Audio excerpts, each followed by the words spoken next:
આજે તો હીરાબાનો હરખ સમાતો ન હતો. સમય પણ ક્યાંથી આજે તેમના દીકરા મહેશના ઘરે દીકરો આવ્યો હતો. હરખ ગીલી થઈને તે ફળિયામાં બધાને ખુશીના સમાચાર આપી રહી હતી ને બધાને પોતાના હાથે પેડા ખવડાવી રહી હતી. સુમલી, હું નહોતી કહેતી મારા મેહુને તો દીકરો જ આવશે. બધાના નામનો અપભ્રંશ કરનારા હીરાબા હરખાતા બોલ્યા. અચાનક કોઈને જોતા મોઢા પરનું સ્મિત ઓછું થયું અને સહેજ મોઢા પર કરચલી આવી ગઈ. એ જસોદા હતી. તેને જોઈને તેમનો ચહેરો તંગ થઈ ગયો, પણ આજે પોતાનો અણગમો રોકતા જસોદાના મોઢામાં પણ પેડો મૂકી દીધો. જસોદા આમ તો બે ઘર છોડીને જ રહેતી હતી, પણ લગ્નના ઘણા વર્ષે પણ માં બનવાના સુખથી વંચિત હતી ને આપણા હીરબા હતા વહેમીલા. જ્યારથી તેની બહુને સારા દિવસો જઈ રહ્યા હતા ત્યારથી તેને જસોદાનો પડછાયો પણ તેના પર પડવા નહોતો દીધો. પણ આજની વાત જ અલગ છે. આમ પણ ભલે હીરબા આખા બોલા હતા, પણ મન બાળક જેવું હતું. જૂનવાણી વિચારો ધરાવતા હીરબા કોઈને પણ મોઢા પર સંભળાવી દેતા હતા, પણ એમના સ્વભાવથી દરેક જણ જાણીતું હતું, એટલે કોઈ ખોટું નહોતું લગાવતું. તેમના દીકરા મહેશની પત્ની મીનાને આખા દિવસોમાં જેટલા ટોણા મારતા એટલો જ તેના પર પ્રેમ પણ રાખતા. જરાક મીનાને બજારેથી આવતા મોડું થઈ જાય તો આખા ઘરમાં આંટા ફેરા તેમના ચાલુ થઈ જતા. દોસ્તો, જલ્દીથી વિડીયો લાઈક કરી ચેનલ સબસ્ક્રાઈબ કરી દો. મારી મિનકી આવી નહીં હજુ? હા, મીનાને પણ મિનકી જ કહેતા. તેમનો સ્વભાવ જ હતો નામનો અપભ્રંશ કરવાનો, તો તેમની વહુ તેમાંથી કેવી રીતે બાકાત રહે? પણ તેમની આ મિનકી વગર તે જમતા પણ નહીં. તું બનાવી લે રસોઈ, સાથે જ બેસશું જમવા. મીનાને જ્યારે સારા દિવસો જઈ રહ્યા હતા ત્યારે તેની દેખભાળ કરવા વાળા પણ હીરબા જ હતા. તું પોતાને એકલી ન સમજતી હો. હું બેઠી છું હજી, ચિંતા તો કરતી ના તું. મીનાના મા બાપના મૃત્યુ પછી તેની માટે હીરબા જ બધું હતા. અંતે બધું સુખરૂપે પાર પડી ગયું. એક સુંદર દીકરો મીનાને હીરબાના ખોળામાં મૂક્યો. તેને જો હીરબા તો તેની ટેકાની લાકડી ઊંચકી અને ખુશીના મારે નાચવા જ લાગ્યા. આંખોમાં ખુશીના આંસુ, એક હાથમાં પૌત્ર અને એક હાથમાં લાકડી. કદાચ તેમની બીજી લાકડી તેમનો પૌત્ર જ થવાનો હતો. હવે આમ પણ દીકરા કરતા તેનું વ્યાજ વધારે વાલું હોય છે. આજે બાળકને આવીને 6 દિવસ થઈ ગયા હતા. તેની છઠ્ઠીની વિધિ કરવાની તૈયારી થઈ રહી હતી. માતાજીને પૌત્રના સુંદર લેખ લખવા આમંત્રિત કરવાના હતા. રસોડે ખીરના એંધાણ મુકાયા. વાલ અને પૂરીનો આજે જમણવાર હતો. આજે ખુશી ખુશી તેમના પૌત્રની નામકરણ વિધિ કરવાની હતી. આ વિધિમાં આવવા ફળિયાની બધી સ્ત્રીઓને આમંત્રણ હતું. મીનાના ઘણા કહેવાથી હીરબાને જસોદાને પણ આમંત્રિત કરી હતી. જસોદા જાણતી હતી હીરબાને તેમનું આવવું પસંદ ન હતું, એટલે તે બધા કરતા છેલ્લે બેઠી હતી. સ્ત્રીઓ ડોલના થાપે દીકરાની આવવાની ખુશીમાં મંગળ ગીતો ગાઈ રહ્યા હતા. શુભ મુહૂર્ત થતા વિધિ ચાલુ કરી. પાટલા પર કંકુથી સાથીઓ દોરીને માતાજીને સ્થાપિત કર્યા. તેમના મનગમતા વાલ અને પૂરીનો ભોગ બંધાવ્યો. એક કોરો કાગળ અને કોરી લાલ પેન માતાજીની પાસે મૂકવામાં આવી. કાગળમાં સાથીઓ દોરી માતાજીને વિનંતી કરતા હીરબા બોલ્યા, હે માતાજી, મારા પૌત્રના લેખ ખૂબ સુંદર લખજો માં. દરેક સુખનો તે હકદાર બને, પરિવારને સુખ આપે અને જીવન તેનું ખુશીઓથી ભરાઈ જાય. આટલું કહેતા તો હીરબાના આંખમાંથી અશ્રુધારા વહેવા લાગી. હવે નામ તો હીરબા જ પાડવાના હતા, એટલે બધાની વચ્ચે તેઓ લાકડીના ટેકે ઊભા થયા અને પૌત્રને હાથમાં લઈ જોરથી બોલ્યા, મારો મહેશ છે તો આ તેનો પુત્ર ગણેશ. ઢોલની થાપ જોરથી પડવા લાગી. મંગળ ગીતોમાં ગણેશનું નામ ગુંજવા લાગ્યું. ત્યાં જ હીરબાની ખાસ શૈલી બોખા મોઢે બોલી, તું હવે આને શું કહેશે? ખબર છે, ગણેશ તો નહીં જ કહે. એક હાસ્યનું મોજું ઘરમાં ફરી વળ્યું. હા, ગણેશ તો ચોપડે નામ હોય, મારા માટે તો એ મારો ગુનું છે. આ ડોસીમાનો સારો, મારી ટેકાની લાકડી મારો ગુનું. હીરબાએ ગર્વથી ગણેશનું નામનું ગુનું કરી દીધું. હીરબા માતાજીના સ્થાપન પાસે બેઠા અને બાજુમાં મીનાને બેસાડી તેના ખોળામાં ગણેશને રાખ્યો ને મા દીકરા બંને માતાજીના આશીર્વાદ લીધા.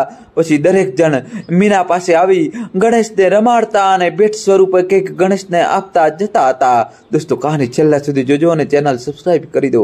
જસોદા પાછળ જ બેઠી હરકાઈને દરેક વિધિ જોયા કરતી હતી. મીનાએ ઈશારાથી તેને પણ આવવા કહ્યું. તેને હામી ભરી અને બ્લાઉઝમાં ખોલેલું પાકેટ કાઢી તેમાંથી 50ની નોટ કાઢીને પાછું તે પાકેટ છાતી સરસું ચાપી લીધું. 50ની નોટ મુઠ્ઠીમાં પકડી તે ભીડને ચીરતી થોડા દબાતે પગલે આવી અને મીનાના બાજુમાં બેઠી. સુંદર એવા ગણેશને તે હેત ભરી નજરથી જોવા લાગી. સુતેલા ગણેશના નાજુક ગાલ પર પ્રેમથી હાથ ફેરવ્યો. તેની આંખોમાં અશ્રુ ભરાઈ આવ્યા. ત્યાં જ એક જોરદાર પવન આવી રહ્યો અને માતાજી પાસે રહેલો કોરો ગણેશ કરેલો કાગળ ઉડીને જશોદાના ખોળામાં આવી ગયો. તેનું આવવું અને જશોદાના આંખનું અશ્રુ તે કાગળ પર પડવું કોઈ અલગ જ સંજોગનો સંકેત હતો. કયો સંકેત હતો તે? કયા વિધિના લેખ વિધાતા રચવા જઈ રહ્યા હતા એ તો માતાજી જ જાણે. ગણેશનું ભવિષ્ય કોના હાથમાં હતું? અરાગ ગળે થયેલા હીરબા છે અને જશોદાની કોખ સુની ને કાગળે વાવ્યા છે ખારા અશ્રુ છે. આંખ ભીની ગણેશની ગતિ ગણેશ જાણે લખતો લઈયો થઈ આંખમાં મોતી ચમકે છે ને અંતરની ઉર્મી ભીની. આગળના ભાગ માટે દોસ્તો જોડાયેલા રહો. હું આગળના ભાગમાં આપણે જોયું કે હીરબાના ઘરે પોતરા આવે છે જેનું નામ ગણેશ રાખવામાં આવે છે અને હીરબા તેનું નામ ગુનું કરી દે છે. વિધિના લેખનું કાગળ જશોદાના ખોળામાં આવી પડે છે. સાથીઓ કરેલું કાગળ જશોદાના ખોળામાં જોતા મીના થોડી ડરી જાય છે. જલ્દીથી તેની નજર હીરબા પર પડે છે પણ હીરબા તેમની સલીઓ સાથે વાત કરવામાં વ્યસ્ત હતા. તે જોઈ ઉતાવળે તે કાગળ જશોદાના ખોળામાંથી ઉચકી તે માતાજી પાસે પહેલાની જેમ મૂકી દે છે. આંખો પલકારી મીના જશોદાને વાંધો નહીંનું સાંત્વના આપી દઈ છે પણ વિધિના લેખનું એ કાગળ જશોદાના આંસુને તેમાં સૂકવી રહ્યું અને હંમેશા માટે ગણેશના જીવનમાં જશોદાનું આગમન જાણે સ્વીકારી રહ્યું. દોસ્તો કહાની છેલ્લા સુધી જોજો. જમણવાર પૂરો થતા એક પછી એક સ્ત્રીઓ પોતાના ઘરે જઈ રહી. જશોદા મીનાને કામમાં અંત સુધી મદદ કરતી રહી. તે હીરબા જોઈ રહ્યા હતા. તું જા, વાંધો નહીં, હું કામ પૂરું કરી લઉં. ક્યારની કામ કરી તું થાકી ગઈ હશે, જા ઘરે થોડો આરામ કરી લે. મીના થોડી ખીર જશોદાને આપજે, ઘરે લેતી જાહે. રવજી કામ પરથી આવીને ખાય. હીરબાને મીનાને સામેથી જશોદાને ખીર આપવા કહ્યું. જશોદાના ચહેરા પર એક સંતોષકારક સ્મિત આવી ગયું.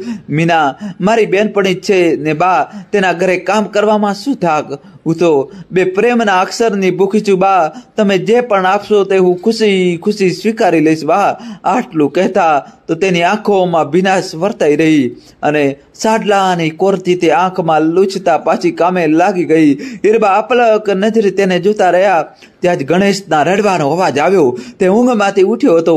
જશોદા તરત ઊભી થઈ અને ગણેશના રુદનથી જાણે તેની મમતા જાગી ઉઠી. તે તરત ગણેશને ગોળિયામાંથી ઉચકવા આગળ વધી.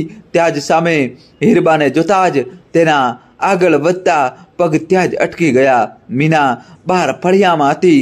પ્રશ્નાર્થ આંખે તે હવે હીરબાને જોઈ રહી.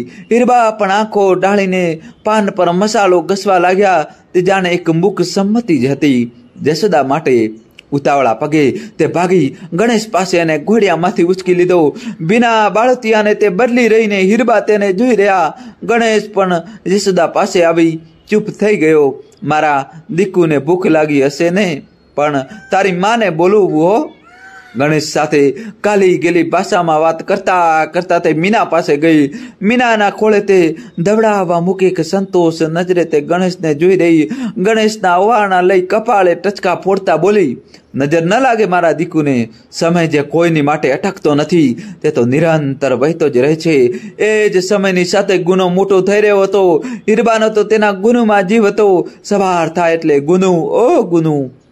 તેનું બોખા મોઢે બોલવું ને ગુનુનું બધું સમજી જવું, તેમ તેનું ખિલખિલાટ હસવું. સવારે ગુનુને લઈ તે ઘરની પાછળ આવેલા વાડે તડકામાં પગ લાંબા કરી બેસી જતા. મીના તેમના લાંબા પગ પર ઉગાડા ગુનુને મૂકી દેતી. હીરબા તેના હાથ પગ અને શરીર પર ચોળીને માલિશ કરતા ને ગુનુ સાથે વાતો કરતા રહેતા. ગુનુ પણ તેની દાદીના દરેક બોલ સમજી જતો હોય તેમ કોઈ વાર હાથ પગ ઉતાવળે ફરાવી હુંફારો આપતો. ચણાની દાળના લોટથી ઘસેલો ગુનુ પીળો થઈ જતો ને એટલો જ તેનો રંગ નિખરી આવતો. દાદીને પોત્રની જોડી આખા ફળિયામાં જાણીતી થઈ ગઈ હતી. ગુનુ હવે 5 મહિનાનો થવા આવ્યો હતો. તેને શું ખાવું શું પીવું બધું હીરબા ધ્યાન રાખતા, જેના લીધે ગુનુનું ભરાયેલું શરીર બધાનું આકર્ષણનું કેન્દ્ર બની રહેતું. દોસ્તો કહાની છેલ્લા સુધી જોજો, નવો ટ્વિસ્ટ આવશે. ગોરવાન ઝીણી પ્રેમાળ કાળગીરી આંખો, નાનકડા ગુલાબની પાંખડી જેવા હોઠ ને તે હોઠ પર સદા રહેતું સ્મિત, કાળા ઘૂઘરાવાળા વાળ, હાથે પગે નજાર ન લાગે એટલે હીરબાએ બાંધેલા કાળા દોરા ને કપાળે કરેલો કાજલનો મોટો ટીકો સાક્ષાત કાંધડો જોઈ લો. પ્રાણે વાળો લાગે એવો હીરબાનો ગુનુ. રાતના બીજા ઓરડામાં સૂતા હીરબા ગુનુના રડવાના અવાજે તરત ઊભા થઈ જતા. તેમનો જીવ જો હતો ગુનુ. આમ પણ મુદ્દલ કરતા વ્યાજ વધારે વહાલું હોય છે. હીરબા ગુનુમાં તેમના મહેશનું બાળપણ જોતા રહેતા. મહેશ નાનો હતો ત્યારે સમયનો અભાવ, સાસુ સસરાની સેવા અને એકલા હાથે કામ, જેના લીધે કદાચ મહેશનું બાળપણ તેઓ જીવી નહોતા શક્યા. તેમનો દીકરો એમાં ક્યારેય મોટો થઈ ગયો એ જ ન ખબર પડી. એટલે ગુરુને તે હરેક પળ છાતી છસો ચાપી રાખતા. મીના ક્યારેક કહેતી પણ, બા તમે આખો દિવસ ગુનુને ખોળામાં અને બાથમાં રાખી તેને બગાડી રહ્યા છો. જુઓ કેવી આદત પડી ગઈ છે તેને. ખોળા વગર ભાઈ રહે જ નહીં. જરા નીચે મૂકીએ એટલે જોરથી ભેખડો તાણે છે. ભલે મારો રાજકુંવર છે ગુનુ, તો એને તો રાજગાદી જ ફાવે ને. અને હસતા હસતા ફરી ગુનુને તેડી લેતા. અવારનવાર તેની નજર ઉતારી દરેક ખરાબ નજરથી તેને બચાવતા. જશોદા પણ હવે અવારનવાર રોજ ઘરે આવતી અને ગુનુને પ્રેમથી રમાડતી. ગુનુ પણ જશોદાને બરાબર ઓળખી ગયો હતો. નાનું બાળક ભલે બોલી ન શકે, પણ તેને કરેલા સ્પર્શથી તે પ્રેમની ભાષા ચોક્કસ પારખાઈ જાય છે. પણ જશોદાનો પ્રેમ પણ ગુનુ પારખી ગયો હતો. 3 સ્ત્રીઓનો પ્રેમ પામી ગુનુ દિવસ રાત વધી રહ્યો હતો. અને આ બાજુ સરપંચે રાતના ગામના મેદાનમાં બધાને મળવા બોલાવ્યા હતા. આવનાર સંકટને હવે કેવી રીતે ટાળીએ તે માટે હવે દરેકનો અભિપ્રાય લેવો તેમને જરૂરી લાગી રહ્યો હતો. સરપંચે સવારે આખા ગામને રાતે પાસેના મેદાનમાં ભેગા થવા કીધું હતું. દરેકના ફળી આજે ચર્ચાનો વિષય તે જ હતો કે આજે એવી તે શું વાત હશે કે આખા ગામને આમ અચાનક ભેગા થવા કહ્યું છે. બધા રાતનું વાળું કરી મેદાન તરફ જવા લાગ્યા. ઘરની સ્ત્રીઓ પણ જલ્દીથી વાસણ માજીને ફળીએ ભેગી થઈ અને મેદાન તરફ ડગ માંડ્યા. હીરબા પણ ગુનુને સંભાળી રહ્યા હતા જેથી મીના જલ્દી કામ પૂરું કરી લે અને નીકળી શકે. પણ કેમ ગુનુનું આજે રડવાનું જ પૂરું થતું ન હતું. મુઆ કોઈએ નજર લગાડી દીધી લાગે છે મારા ગુનુને, એવું કઈ કઈ બોલતા હીરબા તો નજર ઉતારવા લાગ્યા. બા કદાચ પેટમાં દુખતું હશે, હું ડૂટીએ હિંગ લગાવી દઉં, તમે ચિંતા ના કરો. મીના ઉતાવળે પગલે રસોડે જઈ હિંગ લઈ આવી. ત્યાં જ જશોદા દરવાજે આવી માથે ઓઢેલા સાડલાને સરખો કરતા તે ઘરમાં પ્રવેશી. મીના બા તમારે આવવું નથી મેદાને? હજુ હું કર્યા કરો છો? આ જોને ગુનુ ક્યારનો રડ કરે છે. હિંગ લગાવું પછી નીકળીએ. મીના ચિંતાના ભાવે જશોદા સામે નજર કરી અને ગુનુને હિંગ લગાડવા લાગી. દોસ્તો ચેનલ સબસ્ક્રાઇબ કરી દો અને છેલ્લા સુધી જોજો. કાંઈ નહીં, જરા બહાર લઈ જાઉં એટલે બહારની હવા ખાઈને જોજે કેવો હસવા લાગે છે. ને ગુનુ પાસે જઈ તેના પેટમાં ગલગલિયા કરતા બોલી, તું હેરાન કરે છે ને તારી માને દાદીને? હે ખબર છે મને નટકટ કાનુડો. મીના હિંગ લગાવીને જશોદાએ તેને ઉચકી લીધો. હું આને લઈને બહાર જ ઊભી છું, તમે બંને ચાલો જલ્દી સાડલો હરકો કરી લો. બધા પુરુષો પહોંચી ગયા છે અને બધા બૈરાઓ પણ નીકળી ગયા છે. હાલો જલ્દી કરો તમે કહી ગુનુ સાથે વાત કરતા કરતા તે ઘરની બહાર નીકળી ગઈ. હીરબા અને મીના થોડું ઘરમાં બધું ઠેકાણે મૂક્યું ને સાડલો સરખો કરી ને માથે ઓઢ્યો અને દરવાજો વાસી બહાર નીકળ્યા. બહાર જોયું તો જશોદા આમથી તેમ ગુનુને ઉચકી ફળીએ ચાલી હાલરડું ગાયરી હતી ને મંદ ગતિએ ચાલતો પવન ગુનુને નિંદ્રા દેવી તરફ લઈ જઈ રહ્યો હતો.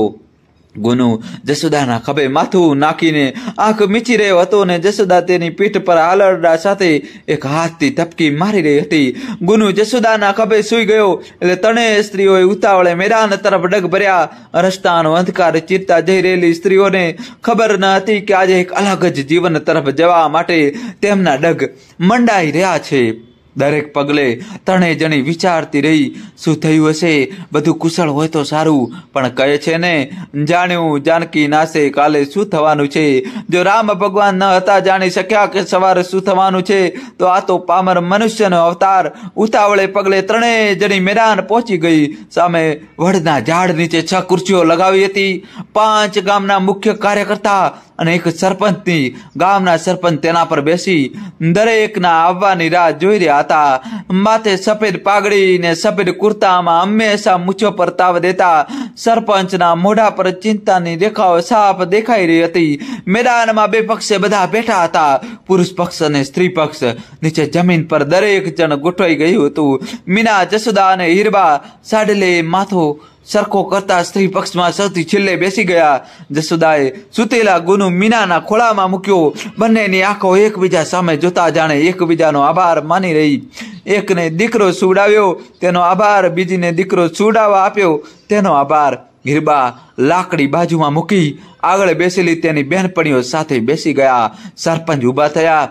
બે મોટી ફોક્સ લાઇટોમાં તેમના માથે પસીનો સાફ દેખાઈ રહ્યો હતો, જે દરેકના ચિંતાનું કારણ હતું. તેમના ઊભા થવાથી બંને પક્ષો આવતો અવાજ બંધ થઈ ગયો.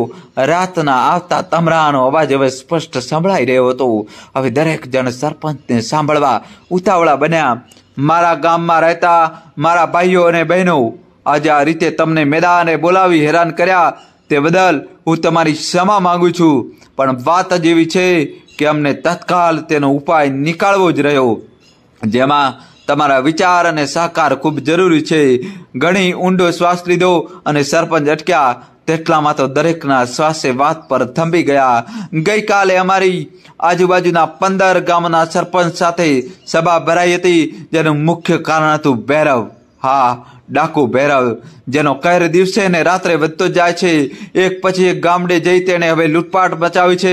પહેલા તો કોઈ મોબદાર વ્યક્તિને ત્યાં જ દાળ પાડતા હતા, હવે આખા ગામડા પર જ હુમલો કરી જે હાથ લાગે તે ઉપાડે છે. ચારે તરફ ત્રાહિમામ પોકારી છે.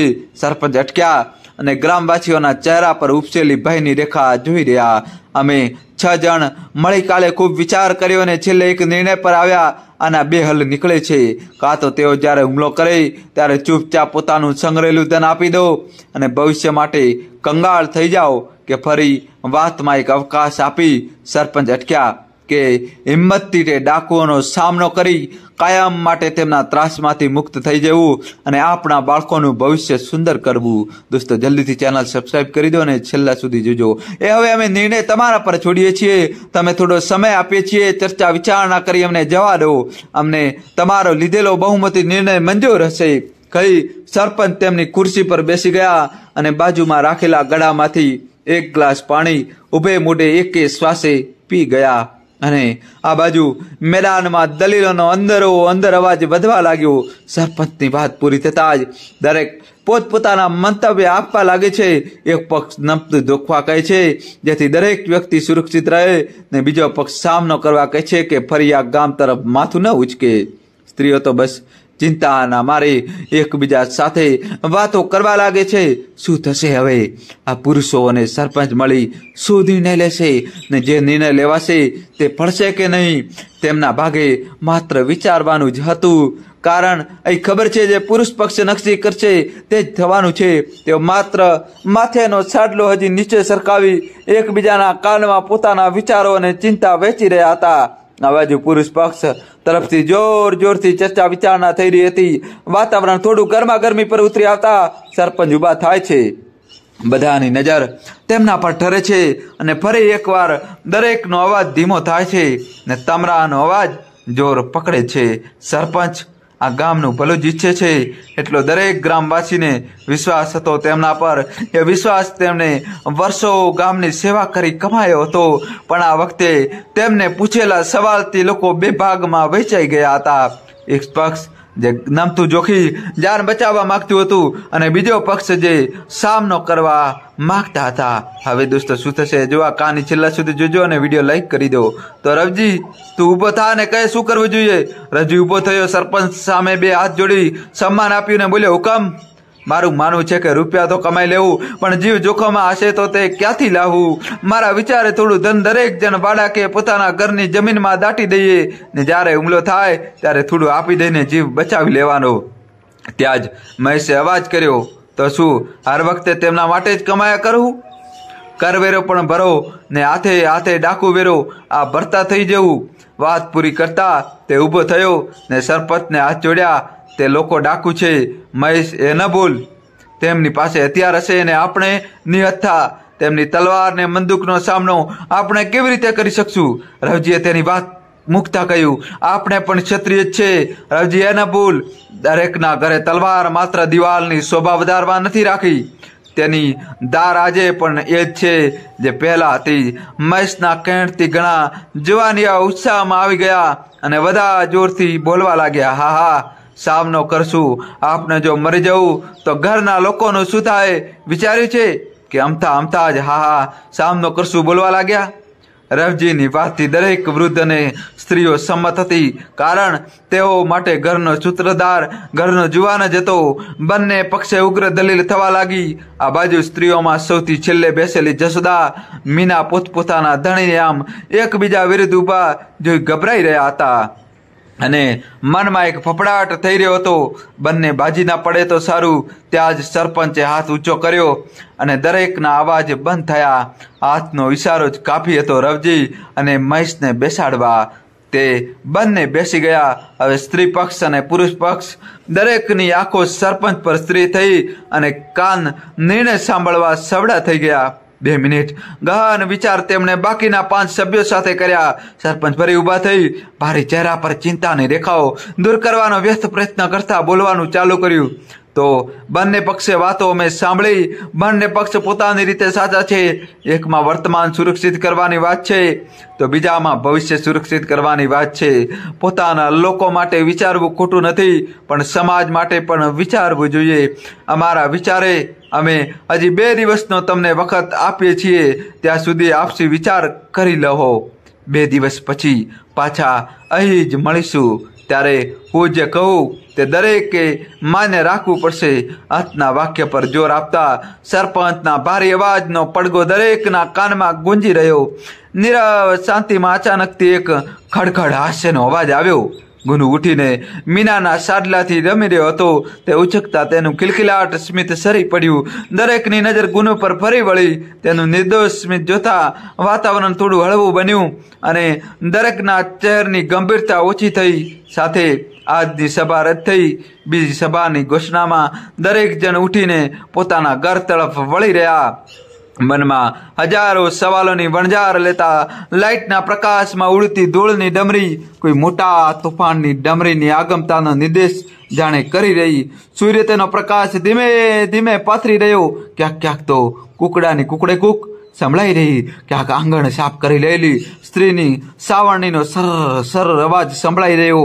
ક્યાંક કુએ પાણી ભરતી ગરગડીનો અવાજ ઘર ઘર જે સવારના કામનું ચક્ર ચાલુ થઈ ગયું હતું તે સૂચવી રહ્યું હતું. લીપીલા ઘરમાં જશોદા પાણીનો છંટકાવ કરી રહી ને ધોયેલા વાળ રૂમાળે બાંધી ફળીએ ઝૂલતી તુલસી માને નમન કરી રહી. આંખ ખોલતા જ દૂર ગુનો દેખાયો. તે જોતા જ વાત્સલ્ય ભરેલી જશોદાના પગ તેની પાસે જવા ખેંચાઈ રહ્યા. ગુનુને તોડી હીરબા બધી ડોશીઓની જે આખો દિવસ પંચાયત બેઠી હોય તેમાં બેઠા. ગુનુને બાજુમાં બીજા છોકરા પાસે રમવા મૂક્યો. શું હીરબા, તારો મહેશ તો ખૂબ બહાદુર નીકળ્યો. ડાકુ હાથે લડાઈ કરવા તૈયાર થઈ ગયો. પંચાયત સભાને એક ડોશી બોલી, હા, કઈ રવજી જેવો કાયર નહીં મળે મારો મહેશ. હીરબા ગર્વ કરતા બોલ્યા. ત્યાં જ આગળ વધતા જશોદાના પગ ત્યાં જ જકડાઈ ગયા. કોઈનું ધ્યાન પાછળ હતું નહીં કે જશોદા આવી રહી છે. એટલે એક ડોશીએ ટહુકો પુરાવ્યો, હા, રવજીને બહુ ચિંતા તેની ઘરવાળીની. છોકરા તો છે નહીં તો શેનો આમ બાયલો બનતો હશે?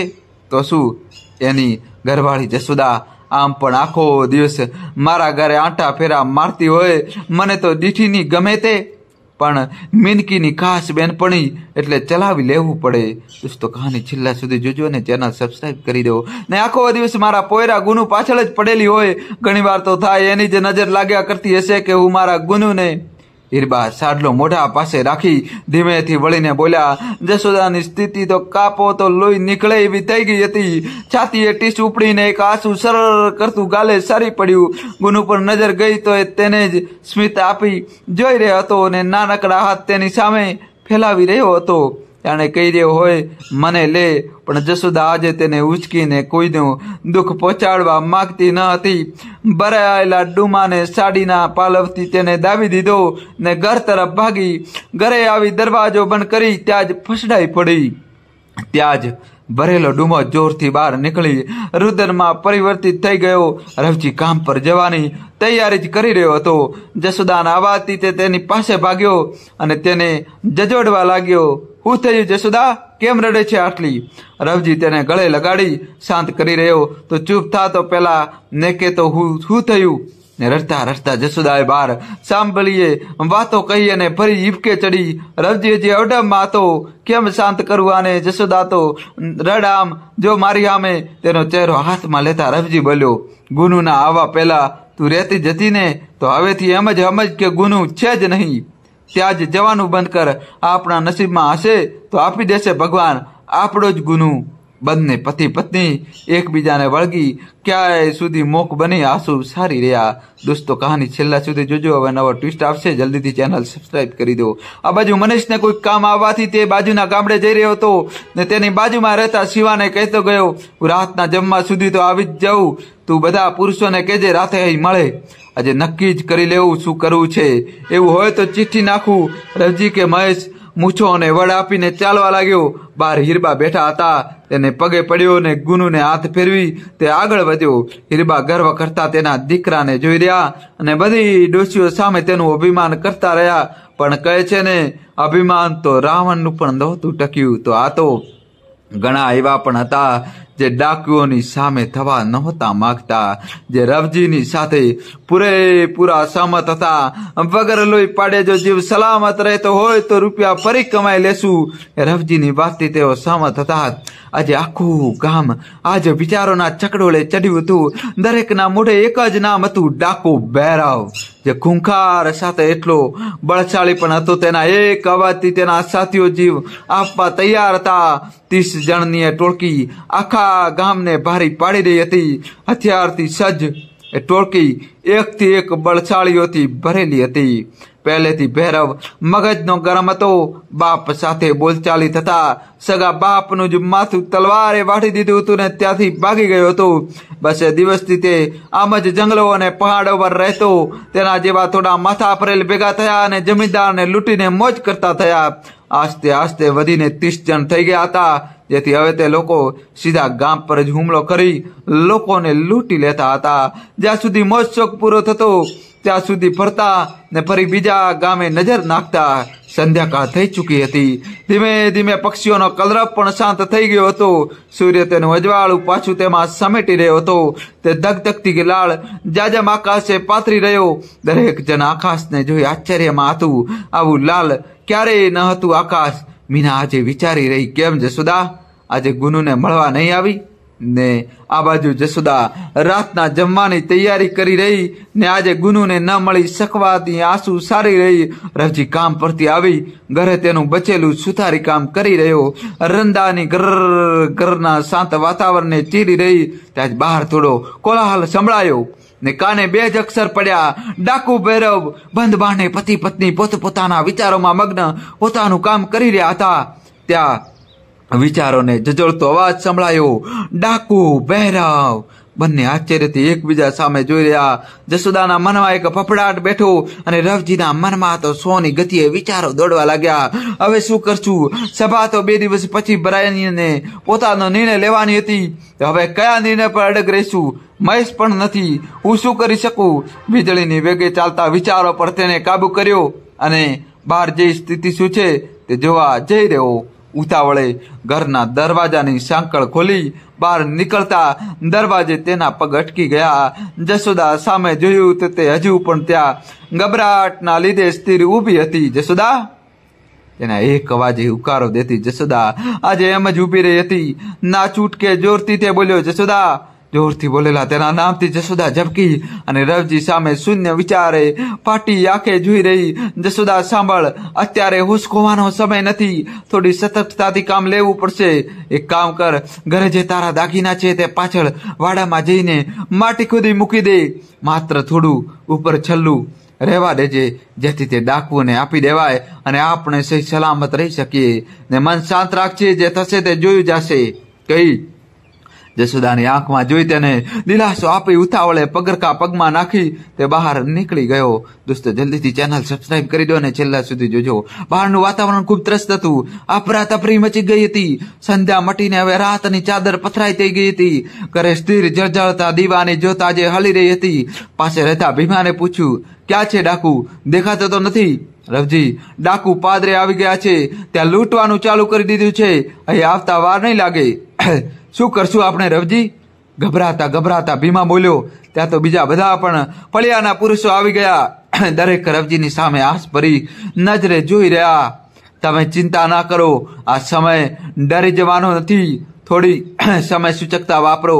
ઘરની સ્ત્રીને કહો થોડા દાગીના દાટી દઈ અને ઘરે જ રહે ને આપને પણ ઘરે જ રહીએ. સલામતી માટે દરેકે એક છૂપું હથિયાર કમરે ખોચી રાખજો. આવે તો થોડા દાગીનાને રૂપિયા આપી દેવા. તેમને તેનાથી જ મતલબ છે. એ આપી દેશું એટલે જતા રહેશે. ચિંતા ના કરો, તમે જાઓ ઘરે.